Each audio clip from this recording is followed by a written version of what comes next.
Amis actifs, bonjour, me voici très heureuse de vous retrouver ce jour pour la toute dernière vidéo de la saison 2 des petites chroniques de Cindy, les conseils tremplins pour booster votre carrière. Nous sommes à quelques jours désormais des fêtes de Noël, des festivités traditionnelles qui nous mettent bien généralement du baume au cœur, bien que pour certains ce soit l'apanage d'une période un peu plus difficile et empreinte de solitude. C'est la raison pour laquelle je ne pouvais manquer de prendre quelques instants pour travailler avec vous sur une chronique enjouée, enthousiaste et lumineuse pour bien terminer l'année.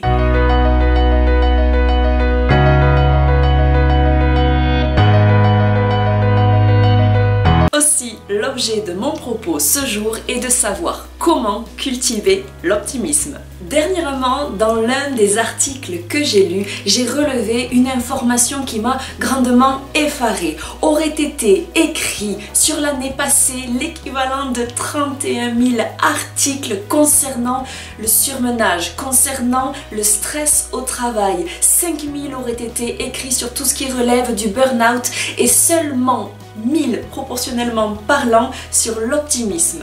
Je ne peux donc manquer de tenter d'inverser le ratio en écrivant ou du moins en communiquant un article de plus qui viendra s'ajouter aux 1000 précédents, à savoir l'optimisme. En quoi est-ce important? En quoi est-ce capital pour s'épanouir, pour se projeter, pour s'autoriser la possibilité de croire que la vie, elle n'est pas qu'une succession de fardeaux, d'aléas, de contraintes ou d'obstacles. On le sait aujourd'hui, les gens qui sont plus optimistes ont une proportion à vivre plus longtemps, à être moins malades, à être mieux rémunérés au travail et à participer d'une réussite sociale plus grande, notamment en ayant autour d'eux un vaste réseau amical. Il est ainsi de rappeler que l'optimisme est un muscle qu'il convient d'entraîner. Si demain on vous demandait de faire le grand écart, sans doute que vous vous sentiriez bien embêté si vous êtes tout comme moi, souple comme un manche à balai. Il n'en demeure pas moins qu'avec de l'entraînement, de la rigueur, de la persévérance, nous pourrions sans doute tenter de se rapprocher grandement d'un élégant grand écart. À ce titre, il me revient aujourd'hui de vous présenter 3 astuces pour participer, de renforcer votre vision, votre perception d'un monde un peu plus optimiste. Astuce numéro 1, revoir sa définition de l'échec. Nous ne sommes que trop enclins à considérer que les échecs sont une fin en soi, qu'une fois qu'il nous arrive quelque chose de périlleux, de désagréable, ça y est, tout se joue contre nous et il n'y a plus d'alternative pour pouvoir s'en sortir. Faux. Je crois véritablement qu'il faut repenser l'échec comme un apprentissage. Je pense très sincèrement qu'il ne faut pas focaliser sur la conclusion a priori négative du fait que nous ne soyons pas parvenus à atteindre l'objectif que l'on s'était fixé. Je crois bien au contraire qu'il faut être capable d'en tirer des conséquences, d'apprendre de nos erreurs. Parce que lorsque l'on se met dans cette posture d'apprentissage, on sait qu'en suivant, on sera potentiellement plus fort et plus à même de tendre vers l'objectif que nous nous étions fixés en amont en évitant les écueils que désormais nous connaissons.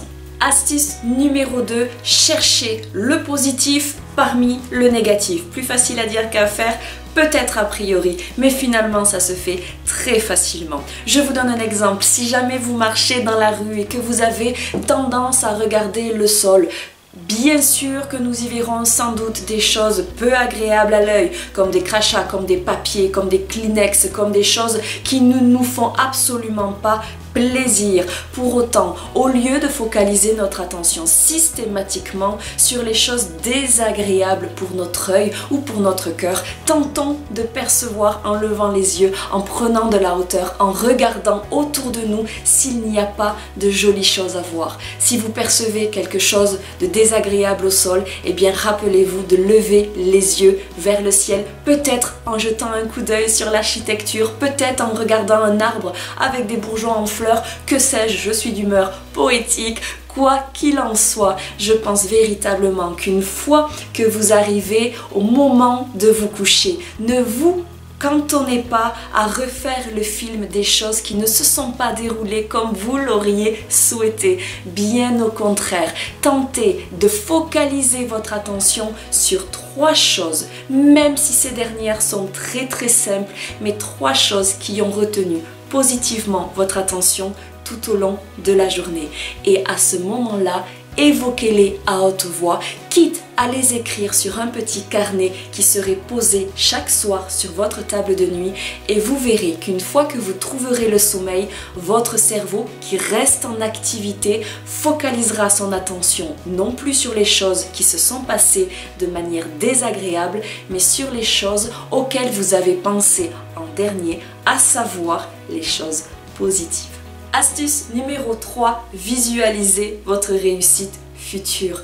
Un petit conseil simple mais qui m'a beaucoup aidé dans des périodes plus difficiles. Nous arrivons en fin d'année, bonne aubaine. Récupérez un vieux calendrier rigide au format A4 ou au format A3 et dessus, collez-y successivement des photos, des images, des représentations, des citations, des phrases qui ont un sens pour vous, des choses positives, des choses qui lorsque vous les regardez vous rendent heureux. Je crois vraiment que le cadre de visualisation offre à notre cerveau la possibilité que de regarder chaque jour de manière régulière des images, des situations, des projections auxquelles nous aspirons.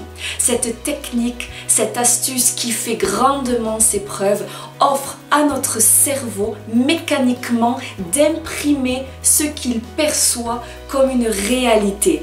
Autrement dit, il considère au fur et à mesure, en les voyant de manière aussi journalière, le fait que, eh bien, un jour, ces choses-là vous appartiendront, qu'un jour-là, ces choses-là seront pour vous.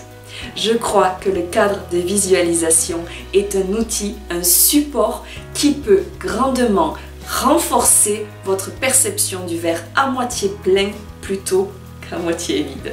Vous voici désormais, chers amis actifs, armés à cultiver au mieux votre optimisme.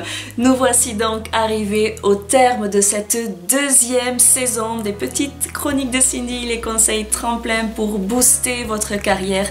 Je ne peux manquer de vous remercier du fond du cœur de m'avoir permis cette année encore d'être à vos côtés chaque semaine à l'occasion de ces petits conseils enthousiastes. J'en profite ainsi pour vous remercier également pour ces 5 années qui m'auront permis d'être la jeune femme épanouie que je suis, car en effet, il y a désormais quelques jours de cela, Tremplin Carrière a fêté de manière très officielle les 5 ans de l'entreprise. Sans vous, sans votre soutien, sans vos commentaires, sans votre confiance, je n'aurais certainement pas eu cette chance incroyable que de faire un métier dans lequel je me sens utile et pour lequel je me projette sur de longues années encore. Merci du fond du cœur pour ce que vous êtes. Je vous souhaite, non content de cela, une belle continuation, mais aussi et surtout de très belles fêtes de fin d'année. À très bientôt pour de nouvelles aventures pro.